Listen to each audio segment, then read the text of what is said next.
Hi friends, नमस्कार। पिछले video में हम लोग बात कर चुके हैं कंडेंसर क्या होता है, कंडेंसर का फंक्शन क्या होता है। फ्रेंड्स, इस वीडियो में हम लोग बात करेंगे टाइप्स ऑफ कंडेंसर। अगर आपने पिछली वीडियो ना देखी हो तो प्लेलिस्ट पे जाकर वीडियो को ज़रूर देख लें। आगे चलते हैं, आज बात करते हैं हम लोग टाइप्स ऑफ कंडेंसर। कंडेंसर के टाइप्स क्या क्या होते हैं। कंडेंसर 3 टाइप्स के होते हैं, air cooled condenser, water cooled condenser, evaporative condenser.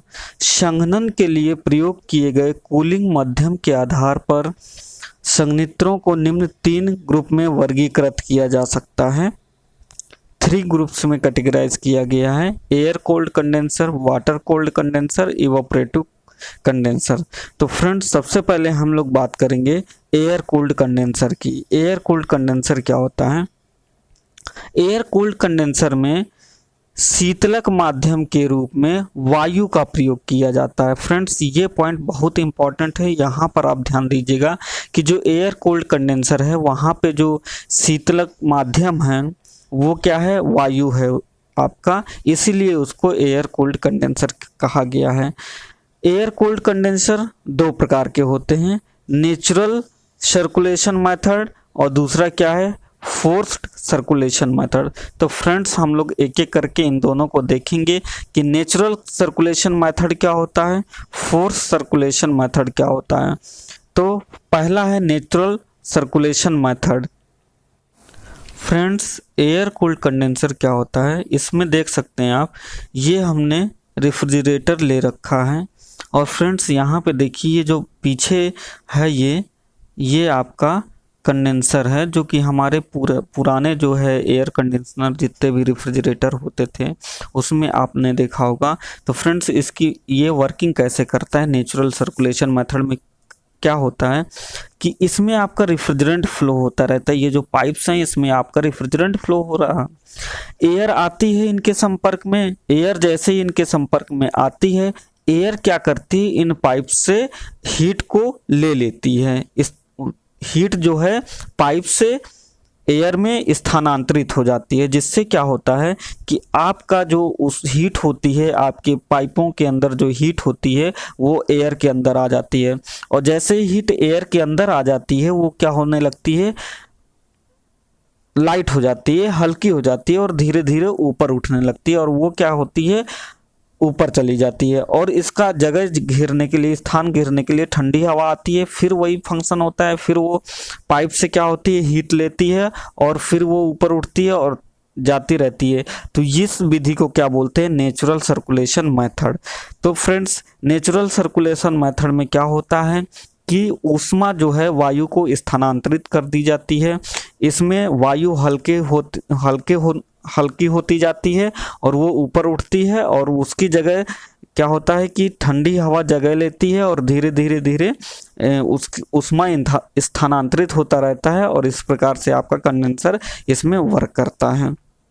इस विधि में वायु धीरे धीरे नलियों के ऊपर से प्रवाहित होता है, इसलिए रेफ्रिजरेंट से ऊष्मा प्रवाह की दर भी कम तथा धीमी होती है। तो फ्रेंड्स, नेचुरल सर्कुलेशन मेथड क्या होता है देख लीजिए। इस विधि में वायु संघनित नलियों पर प्राकृतिक संचारण विधि द्वारा प्रवाहित होती है। जब वायु इन गर्म नलियों के संपर्क में आता है, नलियों के अंदर की ऊष्मा वायु को स्थानांतरित हो जाती है। यह गर्म वायु हल्की होने के कारण स्वतः नलियों के ऊपर से बाहर वायुमंडल में निकल जाता है। इस प्रकार गर्म वायु वाष्प रेफ्रिजरेंट ठंडा होकर द्रव में परिवर्तित हो जाता है। इस विधि में वायु धीरे धीरे नलियों के ऊपर से प्रवाहित होती है, इसलिए रेफ्रिजरेंट से ऊष्मा प्रवाह की दर भी कम तथा धीरे धीरे हो जाती है। फ्रेंड्स, अब हम लोग देखेंगे दूसरा, फोर्स सर्कुलेशन मेथड। तो फ्रेंड्स, ये फिगर है आपका फोर्स कन्वेक्शन का। फ्रेंड्स, इसमें क्या होता है कि जैसे नेचुरल कन्वेक्शन में क्या हो रहा था, आपकी एयर आ रही थी नेचुरली और हीट ले रही थी पाइप से और हल्की होके ऊपर चलती जा रही थी। वो क्या था, स्लो प्रोसेस था, धीरे धीरे नेचुरली हो रहा था। लेकिन फोर्स कन्वेक्शन में फोर्स मेथड में क्या होता है, फोर्स सर्कुलेशन मेथड में क्या होता है कि आपका एक फैन यूज कर दिया जाता है कि जिसकी हेल्प से आपकी जो वायु एयर आ रही है रेफ्रिजरेटर के संपर्क में, वो जल्दी जल्दी आए और जल्दी जल्दी उसको ठंडा करे। तो सिर्फ इतना डिफरेंस होता है। तो फ्रेंड्स, कृत्रिम संचरण विधि, आर्टिफिशियल और फोर्स्ड और पंप सर्कुलेशन मेथड, ये सब एक ही नाम है इनके। इस विधि में वायु प्रवाह प्राकृतिक संचरण विधि द्वारा प्रवाहित नहीं होती है।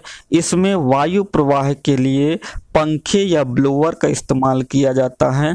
पंखे या ब्लोअर के कारण वायु प्रवाह की गति बढ़ जाती है। तो फ्रेंड्स, इसमें सिर्फ फैन या ब्लोअर का यूज कर देते हैं ताकि जो हमारे वायु प्रवाह एयर का जो फ्लो है उसकी गति तेज हो जाए। नेक्स्ट फ्रेंड्स, सेकंड है water cooled condenser. Friends, water cooled condenser की बात करेंगे अगर जल शीतलन संयंत्र की, तो इस संयंत्र में शीतलक माध्यम के रूप में जल का प्रयोग किया जाता है। ये 3 प्रकार के होते हैं, सेल एंड ट्यूब कंडेंसर, खोल एंड ट्यूब संयंत्र, दूसरा है खोल एवं कुंडली संयंत्र, तीसरा है दोहरा नली ट्यूब संयंत्र।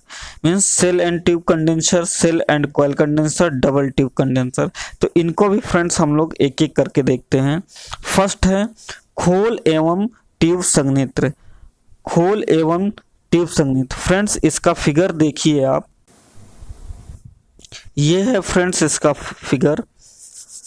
इसमें क्या होता है कि ये जो सेल आउटर मोस्ट जो कवर है इसको सेल बोलते हैं, और इसी सेल में क्या होता है आपका रेफ्रिजरेंट फ्लो होता है। फ्रेंड्स ध्यान से देखिएगा, बहुत इंपॉर्टेंट है ये। सेल एंड ट्यूब में ये जो सेल है इसके अंदर आपका रेफ्रिजरेंट फ्लो होता है, और इसके अंदर जो ट्यूब्स बनी है इसमें क्या होता है आपका वाटर फ्लो होता है। वाटर क्या होता है, यहाँ से इन होता है और इस डायरेक्शन में जाता है, और फिर यहाँ से ये निकल जाता है हीट को लेके।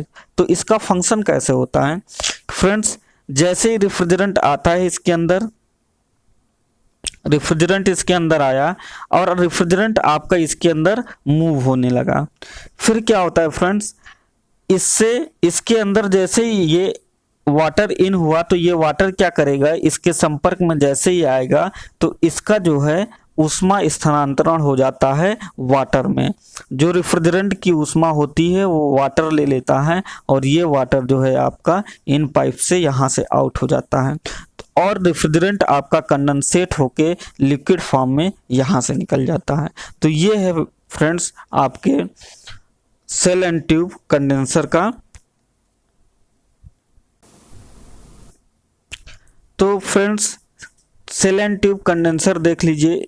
इस संयंत्र का खोल एक सिलेंडर की आकृति वाला होता है। इसमें सीधी नलियां खोल के समांतर व्यवस्थित होती हैं।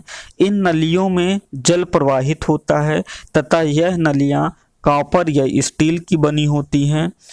खोल के अंदर वाष्प रेफ्रिजरेंट प्रवाहित होता है, जिससे गर्म रेफ्रिजरेंट की ऊष्मा नलियों के अंदर बहते हुए जल को स्थानांतरण हो जाती है।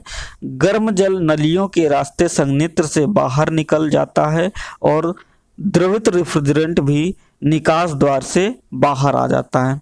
तो ये था फ्रेंड्स आपका shell and tube condenser. Next है फ्रेंड्स आपका सेल एंड कॉइल कंडेंसर। तो सेल एंड कॉइल कंडेंसर देख, अगला है friends shell and coil condenser. तो इसका फिगर, ये फ्रेंड्स फिगर है सेल एंड कॉइल कंडेंसर का। तो देखिए इसमें क्या है, कूलिंग वाटर इन हो रहा है कॉइल के अंदर। ये जो कॉइल बना है इसके अंदर वाटर फ्लो हो रहा है, और ये आपका रेफ्रिजरेंट इसके अंदर आ रहा है। रेफ्रिजरेंट यहाँ से आ रहा है और ये कंडेंसेट होके बाहर निकल जा रहा है। तो फ्रेंड्स सेम है, जैसे उसमें क्या था, ट्यूब्स के अंदर वाटर फ्लो हो रहा था और सेल के अंदर रेफ्रिजरेंट फ्लो हो रहा था। तो सेम है, ये कॉइल है और ये सेल। तो सेल के अंदर रेफ्रिजरेंट है और जो कॉइल है इसके अंदर वाटर है आपका। वहाँ पे क्या था फ्रेंड्स, वहाँ पे ट्यूब्स के अंदर वाटर था और सेल के अंदर रेफ्रिजरेंट था। सेम इसमें भी है, लेकिन यहाँ पे कॉइल यूज किया गया, वहाँ पे ट्यूब था, यहाँ पे कॉइल, इसलिए इसका नाम सेल एंड ट्यूब और उसका नाम सेल एंड ट्यूब कंडेंसर था। इसका नाम है सेल एंड कॉइल कंडेंसर। तो फ्रेंड्स फंक्शन सेम है, आपका वाटर इन हुआ, इसके अंदर वाटर फ्लो हो रहा है और ये रेफ्रिजरेंट आ रहा है, और जैसे ही रेफ्रिजरेंट इनके संपर्क में आएगा वो कंडेंसेट होगा और उष्मा वाटर को दे देगा और अब लिक्विड फॉर्म में कन्वर्ट होके बाहर चला जाएगा। तो फ्रेंड्स इसकी थ्योरी देख, सेल एंड कॉइल कंडेंसर इस प्रकार के संयंत्र में नलियों के स्थान पर कुंडली का प्रयोग किया जाता है। कुंडली के अंदर जल प्रवाहित होता है तथा इन कुंडलियों के ऊपर गर्म वाष्प रेफ्रिजरेंट प्रवाहित होता है और गर्म वाष्प रेफ्रिजरेंट अपनी हीट उष्मा जो है सेल को या कॉइल को ट्रांसफर कर देता है और इस तरह लिक्विड रेफ्रिजरेंट हमें प्राप्त हो जाता है। तीसरा है फ्रेंड डबल ट्यूब कंडेंसर, दोहरा नली संयंत्र। तो इसका फिगर देख फ्रेंड्स, ये है आपका फिगर है shell and double tube condenser. Double tube condenser में क्या होता है फ्रेंड्स, देखिए इसमें रेफ्रिजरेंट आ रहा है आपका ये, और इसमें रेफ्रिजरेंट और बीच में वाटर है। ये जो बीच वाला ट्यूब देख रहे हैं आप, बीच वाले ट्यूब में क्या है आपका वाटर फ्लो हो रहा है और दो इसके अगल बगल में जो ट्यूब्स लगे हैं उसमें क्या है आपका रेफ्रिजरेंट फ्लो हो रहा है। तो इससे क्या होगा कि आपका वाटर जा रहा है और रेफ्रिजरेंट यहाँ से आ रहा है, तो रेफ्रिजरेंट क्या करेगा, अपनी ऊष्मा वाटर को दे देगा और ठंडा हो जाएगा। फ्रेंड्स इसके स्ट्रक्चर्स पे ध्यान दीजिए, इसके कि कैसा आपका फिगर बना है, बाकी फंक्शन सभी का सेम है, तो इसलिए इसकी थ्योरी देख लेते हैं। दोहरे नली संयंत्र डबल ट्यूब कंडेंसर, इस संयंत्र में दो नलियां होती हैं, पहला संयंत्र जल नली और दूसरा रेफ्रिजरेंट नली। यह दोनों नलियां इस प्रकार व्यवस्थित होती हैं कि रेफ्रिजरेंट नली जल नलियों के अंदर होता है। नलियों में जल तथा रेफ्रिजरेंट का प्रवाह विपरीत दिशा में होता है।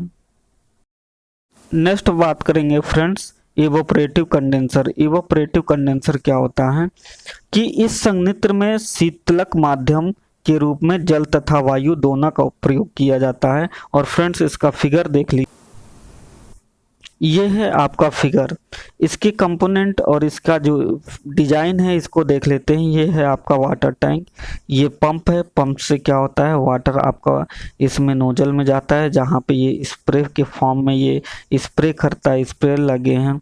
और ये एयर एक्सटेंशन पंप लगा हुआ है, ये एयर आउट है, यहाँ से एयर इन है, ये रेफ्रिजरेंट इन है, यहाँ से रेफ्रिजरेंट आउट है। तो फ्रेंड्स अगर इसकी वर्किंग की बात करेंगे तो इसकी वर्किंग देख लीजिए।